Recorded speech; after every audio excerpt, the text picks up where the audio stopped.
Hello, everyone. It is Tuesday. That means it's stoppage time. We are back for another European edition. We have Leg 2's Champions League and Europa League this week. A lot on the line as the berth into the finals is in play this week. And here, of course, with me to break it all down is Bryan Power, Kevin Dolan, and Pavlos Lagaretos, all of WagerTalk. Carmine is missing in action today, but he should be back from what I hear on Thursday for our show previewing the weekend matches. But let's bring the guys in, see how everybody's doing, and how everything happened over the weekend. So I'll go to Kevin first. Kevin, how you doing, my friend? How was your weekend? Any good stories in the MLS from the past weekend? You had to go there, Nick. You had to go there. Well, first of all, Carmine is having a better weekend than me. Not that it was a bad weekend, but I'd like to be relaxing, sipping cocktails on the beach. He has some life. But, we had a split in Europe on Saturday. We split in the MLS as well, went 2-2. I believe you had the Columbus game as well. Honestly, don't know how we didn't go 3-1 in the MLS. Late meltdown by Columbus in that one. But, came back at a great Sunday, 2-0 sweep on Sunday. Topped off with the mighty Elche, plus 1.5 beating Atletico Madrid outright, so pretty happy with that. And cashed all the free plays last night as well. Estoril over in Portugal, Sampdoria in Italy. But Leicester couldn't get it done as the sole client player for Monday. So kind of split, marginally up a couple of units, but obviously want to crank that up heading into Champions League, Europa League this midweek. Yeah, that Elche play was ballsy, to say the least. Team that's already had their fate sealed and took them against Atletico. That was a good play, man. Good play. And hopefully we got some MLS action on Wednesday this week, which is nice. First midweek slate of the year there as well. So that'll be in addition to the Champions League on Wednesday, a little bit more action than usual. Bryan, let's go to you next. What do you got going on? How was your weekend and how you doing?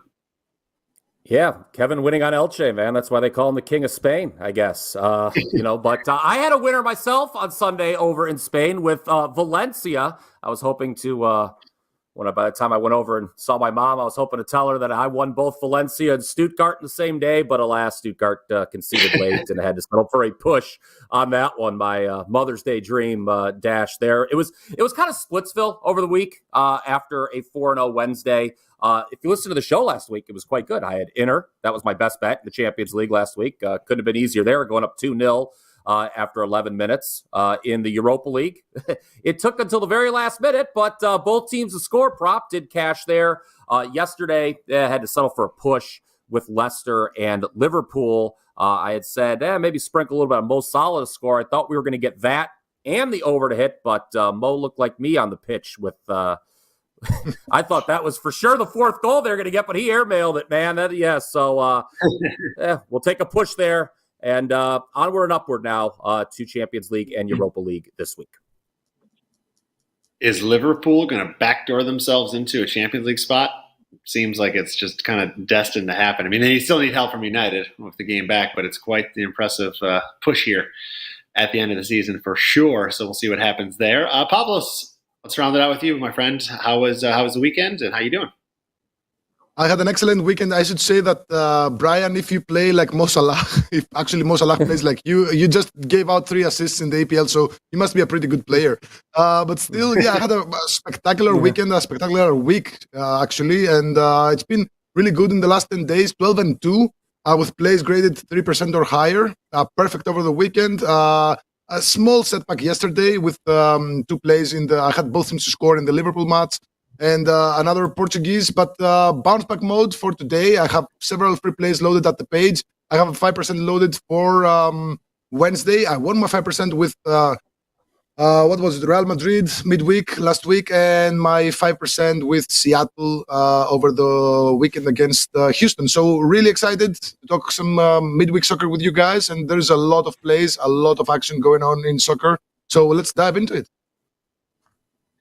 Yes, I think if you tuned in, last week to the show, I think a lot of us were in agreement on what was going to happen in those leg ones, and it panned out pretty well. Now, how will we fare in leg 2?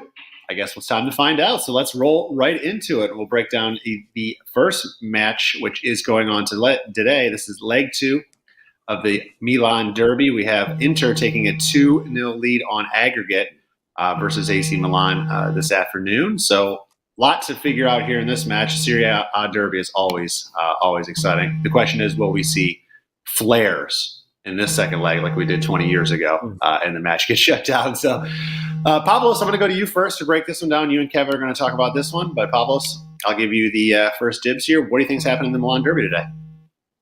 It's a tough one. Always whenever you have a city derby, a hitful derby like this, it's really tough to cap it. And especially, with one team, with Inter Milan, having won the first leg on the road by 2 goals, they don't even need a win to progress to the final. So that's always dangerous. That's always a situation to avoid. I personally don't like picking sides in a situation like this because, as I said again, Inter Milan, 2 goals up. Even if they lose by 1-0 or by a single goal today, they still move to the final. So I'm not betting a side here. It's a very tricky match to predict. And totals, I'm not too fond of totals either because this could really, stay. I think it's going to the under. Okay, but if AC Milan somehow get an early goal, this could very much go to the over. So I'm going to do a little dribble here. I'm going to take a prop. You can find this at Barstool, at FanDuel.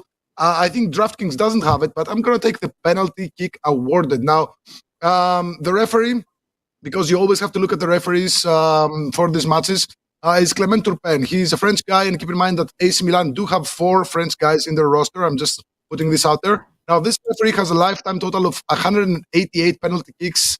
That's an average of 1 penalty kick every 3 matches. Those are some really good numbers, and we should always look at these numbers whenever we want to bet in props like this. In the Champions League alone, this referee has awarded 23 penalty kicks in 42 matches. That's roughly 1 penalty kick every 2 Champions League matches. That's an even better average. And looking at this season stats, Turpin has awarded 5 penalty kicks in 6 European matches and 4 penalty kicks in 5 Champions League matches alone. And I believe, the way that these 2 sides are playing, especially, with AC Milan, they got Rafael Leao back. He's not at 100%, so it's going to be a mystery how he plays, but he's in the starting lineup, and he's, if he plays just like his normal self, he can terrorize this Inter defense. So I expect a lot of action inside both areas. So I wouldn't be surprised by a penalty kick. And again, the referee is very fond of giving penalty kicks. So for me, I'm going to take a small stick bet on the penalty kick awarded at plus 230 here. All right, no side or total for Pavlos. He doesn't care who wins, but penalty awarded. Leave it to Pavlos to find the prop. He's good at them. These penalties and a lot of card props he does do well with. And just to clarify, Pavlos, penalty awarded. That's either team can be awarded a penalty, and it doesn't matter if they score, correct? Exactly. We don't care if they score. We just want the referee to whistle a penalty kick. So it's really nice. All right, nice. Okay, and over 2-1 on the money. So good luck there, Pavlos. Thank you for that play. Kevin, let's go to you next. Maybe you have a selection on the side or total in this match?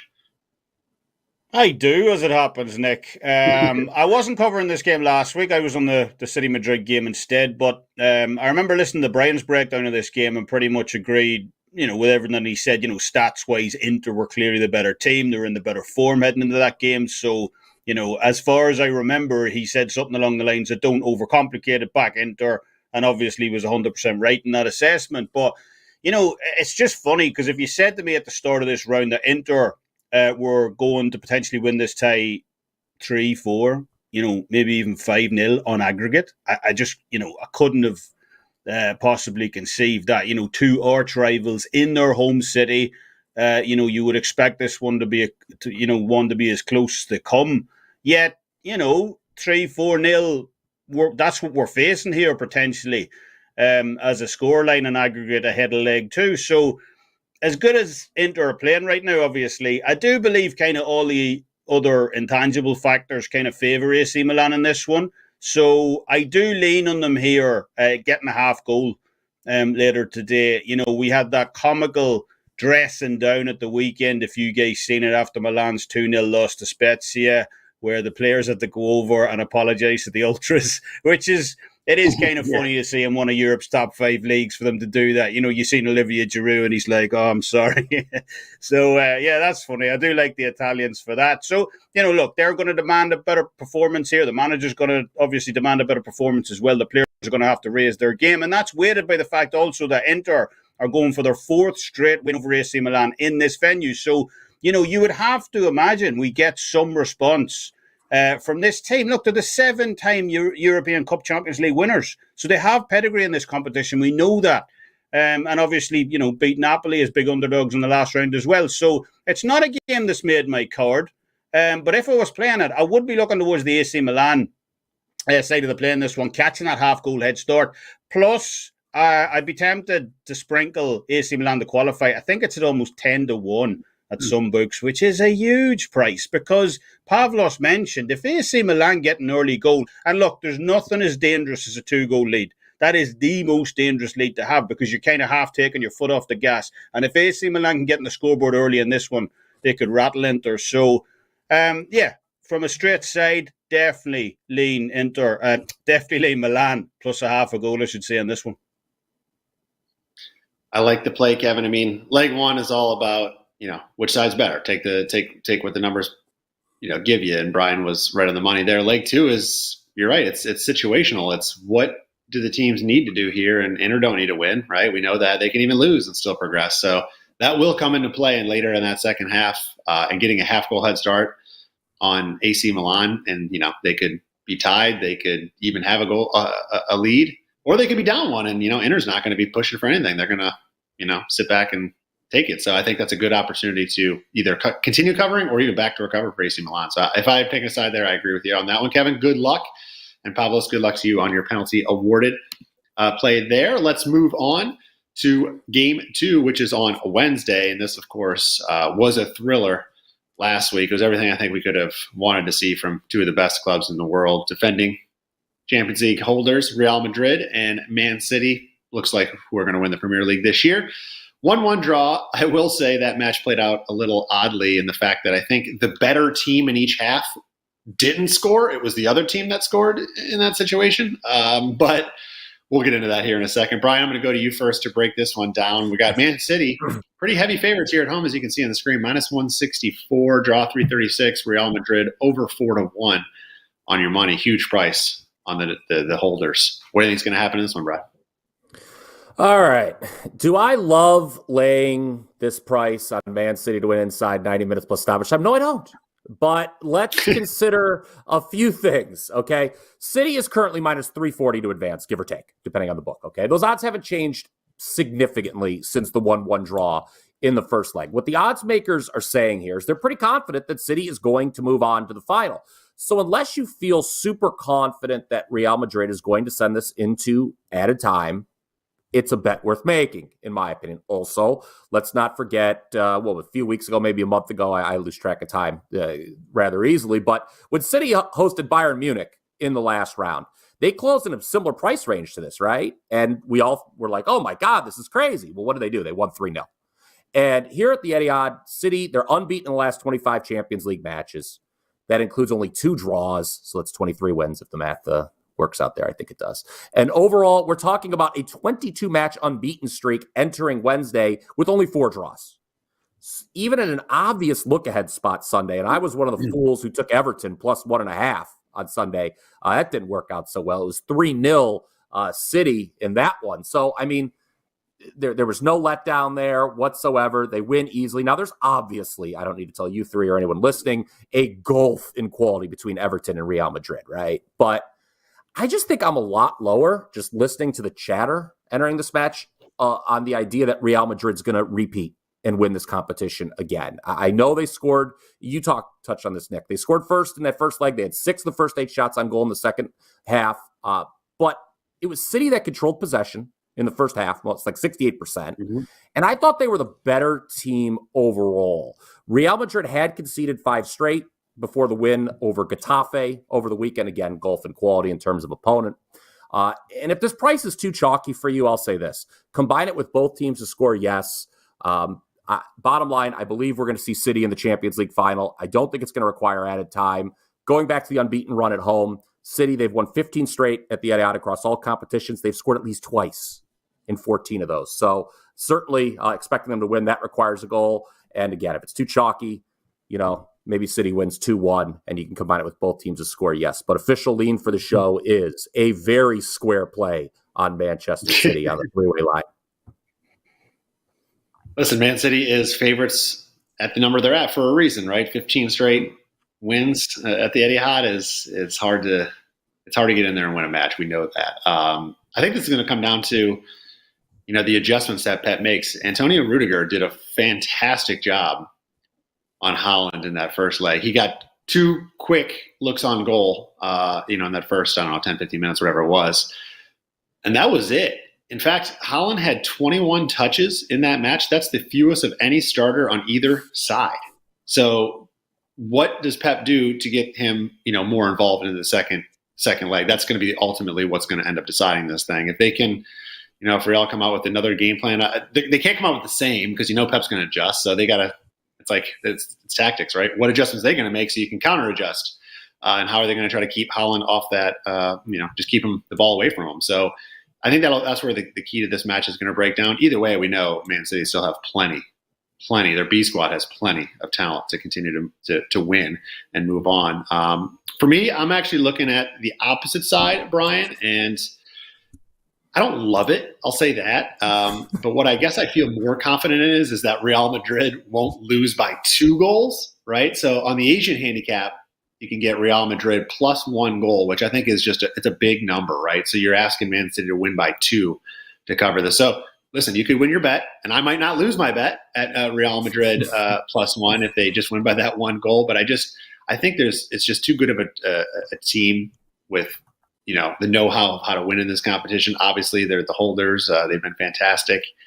And I think they can go in here and keep this close. Man City might ultimately prevail. It might take extra time. I don't know. But even if they win in the 90 minutes, I don't think it's going to be in some sort of a blowout fashion. I know you mentioned the 3-0 Bayern win in the last round, and I was a sucker on that one. I took Bayern, and I was dead wrong, and I'll admit that. And I might be admitting this, when we come back on Thursday or the next show. But I think the number's bigger. The question is, do you have a lot of, I guess, difference is the right word, between Bayern and Real Madrid to go from plus 3/4 of a goal to now plus a full goal? I don't know that I do. So I'm going to take it. I'm taking the bait.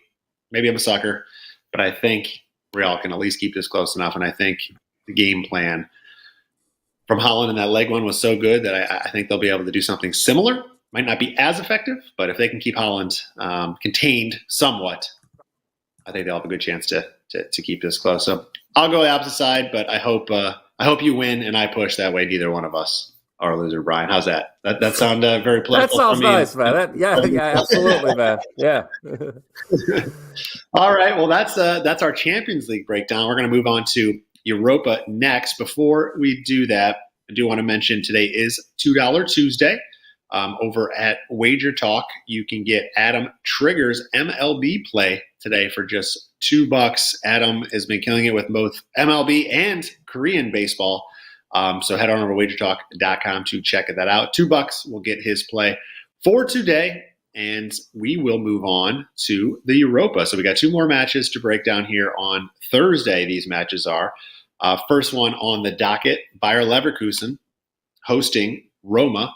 And if we take a look at the odds, you got Leverkusen basically an even money favorite at home to win this match. Draw at plus 242, Roma plus 287.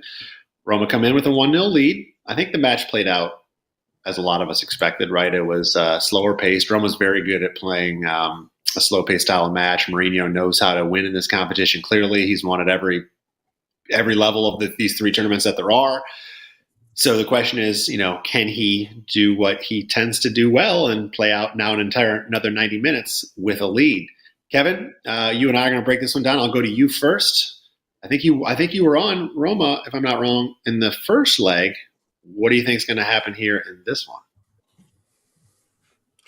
Yeah, I like Roma in that first leg. And to be honest, I'm a little bit surprised that Leverkusen are so kind of heavily favoured in this one. I obviously get the need for them to win here.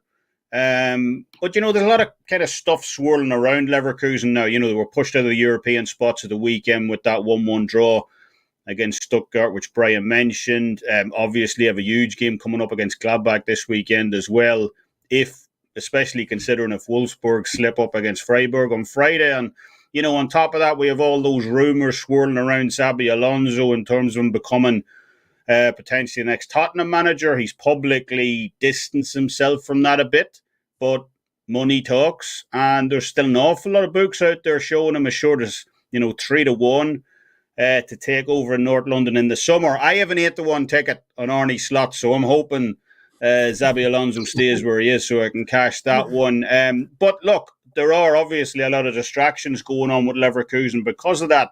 Obviously, the importance of this game supersedes all that. But I just can't envision a more perfect scenario for Jose Mourinho. As you mentioned, he's the old master. This is perfect for him now. He's going to be going in there. He's got a 1-goal lead from the first leg, knowing the onus is on Leverkusen to try and overturn that, for them to try and create something. And, that's added even extra weight here by the fact Leverkusen have been markedly worse at home offensively in this competition, at least, than they have been on the road so far. And obviously that brings its own level of pressure in front of the home fans. And, Robert Andrich as well. He probably came as one of the closest scorers for Leverkusen last week. He's now out. So, Roma will be quite happy to sit back here, rely on their defence. It's a defence that has allowed just 0.43 goals per game across the knockout round so far. They have been quality at the back. And obviously, if Leverkusen do get desperate in this one, try and push the tempo, Roma have the quality to punish them on the break as well. So, again, if you're going to give me a half a goal head start here, I'm more than happy to side in with Roma here against Leverkusen on Thursday. I like the play, Kevin. I feel the game's going to break down very similarly to how you just described. I'm looking myself at the under, just in case, maybe Leverkusen does get that 1-goal win, I guess, but I don't really necessarily. I believe more that Roma will at least draw this match. But either way, I don't see a lot of action. Mourinho, like you said, knows how to play these matches out. I think he's going to have these guys set up to do just that. The one thing that surprised me when I was trying to kind of get into this a little bit more and looking at some of the numbers was Leverkusen. My first instinct, looking at them and a lot of Bundesliga teams, to be honest, is defensively probably not that strong. And I think if you're looking over their full season body of work, I think the numbers would suggest that. But recently, they've actually been very good defensively. They lost to Köln, Pavlos' favorite team, 1-2 before leg one. So the weekend before leg one, it's 4 days. I don't know if it's a look ahead spot or not, but yeah, you could say that. But besides that match, they are unbeaten in 15 of their last 17 matches. They obviously lost leg one. So it's only 2 losses in their last 17 matches. And defensively, that 2 goals they allowed to Köln was the only time they've allowed an opponent to score more than 1 goal out of 11 of their last 12 matches. And they've kept 5 clean sheets along the way. And that includes, good, strong opponents during that run. At home, they held Leipzig. They held Bayern Munich to just 1 goal. They won both of those matches. So they have the quality to win this match. Let's not give them no chance here. But I think Bundesliga matches tend to play out a little differently than a cup match with Mourinho and a guy that knows how to win these things will. So I just think their defense has been better. Roma, I talk about it all the time. They have, according to expected goals, I don't know where they stand today, but it was number 1 or number 2 in all of the big 5 European leagues, expected goals allowed, with them and Barcelona. So maybe they're 1 or maybe they're 2, I don't know, but they're right up there, and they don't allow a lot of good quality chances any game. We saw that in leg 1. And I think it's going to be very similar here in leg 2. So I'm going under. It's 2.25 right now. And I also agree with Kevin that if you're going to take a side, Roma probably makes sense. It's the head start and it's the under in a low scoring match. So I think both kind of tie in. All right, so let's move on to game number 4. And this is the other Europa match going on Thursday. And this will be Bryan and Pavlos breaking this one down. We got Sevilla and Juventus. Sevilla home favorites plus 144, draw at plus 226, and Juventus plus 204. I mean, we were looking, guys, at a Sevilla 1-0 lead coming into this leg 2 until that very, very, very late equalizer from Juventus. So now we're looking at 1-1. Match is back to even.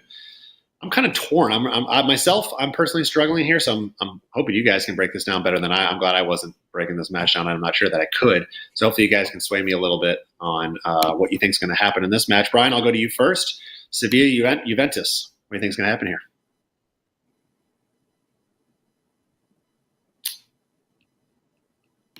Bryan.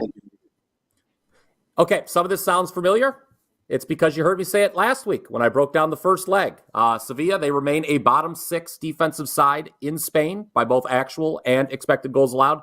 The only teams worse, Espanyol, Real Valladolid, Cádiz, Almeria, and Elche, the real rogues gallery there of La Liga. I also think Juventus may not be as strong as advertised on the back end themselves. I know it's been back-to-back clean sheets in the league, but over their last 8 matches overall, they've conceded in each of the other 6. Offensively, I talked about this last week, and certainly I only feel stronger now, 7 days later. Sevilla have turned things around at the offensive end. They scored 13 of the last 15 matches. The last 3 in La Liga, they have posted 8.5 XG. So they've definitely got it going. And then Juventus, not to be outdone, they've scored in 21 of the last 25 matches now, guys. I know we were a bit fortunate. You talked about the late equalizer. I mentioned at the top as well, Nick, in the first leg. Sevilla fans certainly thought that match probably went a few minutes too long. But if, I'm sure everyone was out celebrating Mother's Day or doing something else on Sunday, not watching Sevilla Real Valladolid. But Sevilla was a little lucky right before the half. Anyone who saw that match to not concede. That was a quick whistle right before the half, I thought. So just take note of that. I think once again, we're going to see both teams get on the score sheet here. Both teams to score. Yes, is my official lean for leg 2. That late goal, Bryan, was the only result in which we both could have won that match, as I was on the under 2.25. So yep. I haven't made any decisions on this one yet, but if I do, I kind of lean towards the under 2. So I'll be hoping for a similar type of result. Pavlos, I'm very interested. Do you actually care who wins this match? What do you think? Not really, but I should just mention that I had Valladolid pick'em in the first half in that match against Sevilla, and I was really pissed off about that whistle. But still, Valladolid remain one of the best teams in the world in the first half. Guys, look at their performances at home in the first half. It's just a winning team at home. But as far as this match goes, I'm just gonna implement some more stats on what Bryan said. Now, Sevilla, they have a bad defense, okay, because they didn't get any defenders in the transfer window. Then they had a lot of injuries, so they had to use midfielders as center backs. They used wingers as center backs. They used all kinds of players. Even the coach almost tried to play as a center back. But their offense is producing as of late. Now they've scored 2+ goals in 9 of the last 10 home matches. However, this Sevilla side, they tend to play for unders against the under teams, and they tend to play for overs against the over teams. And Juventus are clearly an under team. Now they're 13-2 to the under 2.5 goals. That's a run in the last 15 matches. They went 5-1 to the over 2.5 goals in the group stage, but they went 6-1 to the under 2.5 goals in the knockout stage, where it matters the most. Now their defense has been just bad lately, just 3 clean sheets in the last 12 matches across all competitions. So they kind of lost some of that defensive glue they had. Now, we have 2 teams with clear defensive tendencies, and with the first leg having ended in a 1-1 draw, this looks like another match with very few goals and with increased chances to see an extra time in the event of a draw. So unless there is an early goal here, which I doubt, these 2 have the know-how to play very good defense and confirm the under 2.25 goals, which is a split line between under 2 and under 2.5 goals. To be honest, guys, I think whoever scores the first goal is probably going to park the bus. Much like we saw in the first leg. And, there is, of course, the over is a possibility here again if there is an early goal, but I doubt there's an early goal. Both teams, they can play defense when it matters the most.